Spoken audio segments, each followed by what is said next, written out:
Hi, Becky here at Amber Marie and Company at the 91st and Yale location. I have a great selection in my ribbon room, and we even have some fun 4th of July ones, all things Americana. And I wanted to make another bow this week, so let's play. Look what I've chosen this week. Look at this fun red, white, and blue stripe, and she's got some oomph to her. She's gonna be fun. A little one that says 4th of July, happy 4th of July. Little red, white, and blue stripes and stars.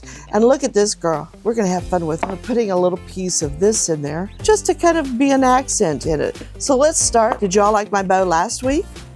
I know several of you came in asking for it, so it was fun getting you started fixed up. So I start out with my tail. Again, remember, I like to do 3 loops.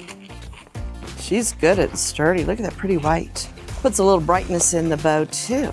Now remember, if you want to make sure your bow loops are even, a real good trick is to put your thumb right there and grab it and kind of bring them up like that. And if they're about the same, then you know both sides are about the same. And poof them back out. And give that 3rd loop. And again, seeing if they're about the same. Look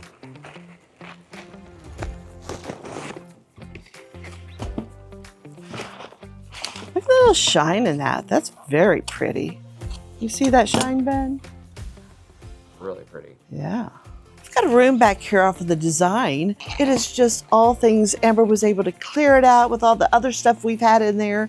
We've just got shelves of ribbon for you to walk in there and go, oh, I like that. It's easy to really curate a collection, but it's really easy to see and pick out. Since I'm using a couple of 2.5 inchers, I'm just gonna put 2 loops of these guys in here so they don't get too crowded. I can even kind of direct these where I want them to go. Not forgetting that second tail. We like lots of streaming tails off of these. It's part of the fun.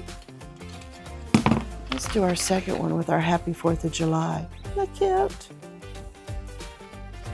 And I'm gonna place it so hopefully you can kind of read it so she's not upside down. Be mindful of that.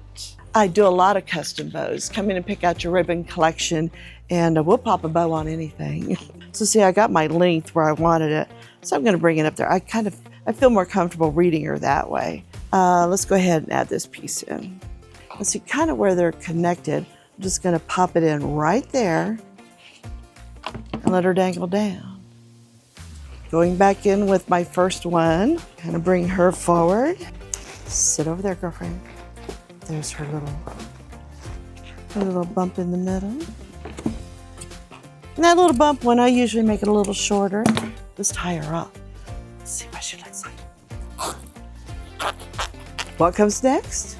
The mechanics. And then each year after you take your bows down and you save them, you're going to be clipping this off. Well, next year, just put another zip tie in there. Let's see how she turned out.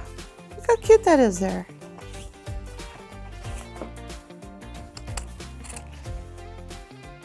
What do you think? Let me know. Tell me in the comments below. Come see me.